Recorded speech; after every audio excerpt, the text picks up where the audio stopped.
आपको याद होगा कि कुछ दिनों पहले डीएपी की कीमतें खूब बढ़ी थीं। तब मध्य प्रदेश के मुख्यमंत्री शिवराज सिंह चौहान ने केंद्र सरकार को धन्यवाद भी दिया था, क्योंकि केंद्र सरकार ने कहा कि लगभग 14,500 करोड़ रुपए खर्च कर रहे हैं और अब जब डीएपी की कीमतें जो अंतर्राष्ट्रीय दबाव में बढ़ी थीं तो अब कीमतें काबू में रहेंगी। लेकिन अब हो क्या रहा है, रबी का सीज़न आ गया है और इस वक्त जब किसानों को सबसे ज़्यादा खाद की ज़रूरत है, तब केंद्रीय कृषि मंत्री नरेंद्र सिंह तोमर के संसदीय इलाके मुरैना के सबलगढ़ में जो तस्वीरें आई वो बहुत अजीब सी थी, क्योंकि किसान एक ट्रक के पीछे भाग रहे हैं, कुछ बोरियां लूट कर ले जा रहे हैं, पुलिस उनको रोकती है। वहीं बगल से में भिंड, वहाँ से भी मध्य प्रदेश कैबिनेट के 2 मंत्री आते हैं, ओपीएस भदौरिया और अरविंद भदौरिया। वहाँ पर शनिवार, रविवार, सोमवार 3 दिनों से किसानों ने कभी चक्का जाम किया, कभी रो रहे हैं। 5-5 बजे सुबह से लाइन में लग जाते हैं, महिलाएं, पत्नी, माँ सबको लाइन में लगा रहे हैं। लेकिन उनका कहना है कि उन्हें डीएपी चाहिए और सरकार फ़िलहाल यूरिया दे रही है, जिसकी उन्हें अभी ज़रूरत नहीं है, उनको ज़रूरत डीएपी की ही है। तो इस तमाम कवायद के बीच में किसान पिस रहा है।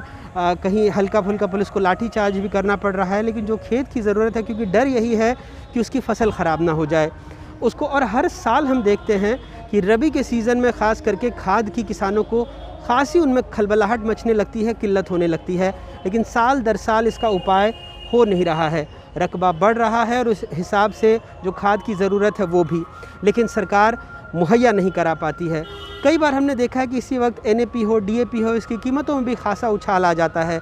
सरकार यूँ तो कहती है कि नियमतः 75% सोसाइटी और 25% खुले बाज़ार में बिकता है, लेकिन आप जाकर देखेंगे तो स्थितियाँ बहुत उल्टी होती हैं। कई बार तो ऐसा है कि 50% तक भी उसको सोसाइटी से नहीं मिल पाता और खुले बाज़ार में लेना पड़ता है, जहाँ कीमतें बहुत ज़्यादा होती हैं।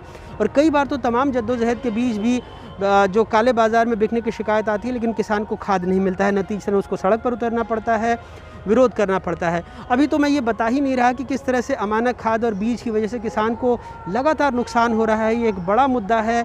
लैब नहीं है, जो मिट्टी की लैबोरेटरीज़ हैं उसमें जांच नहीं हो पाती, तो किसान को कई बार पता ही नहीं कि उसको यूरिया देना है, डीएपी देना है या क्या देना है।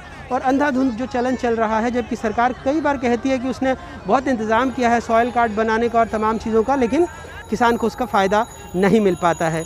लेकिन मौजूदा मुद्दा जो है वो डीएपी का है और इसकी वजह से किसान मध्य प्रदेश में ख़ास करके ग्वालियर चंबल इलाके में खासे परेशान हो रहे हैं। भोपाल से कैमरा पर्सन रिजवान खान के साथ अनुराग द्वारी, एनडीटीवी इंडिया।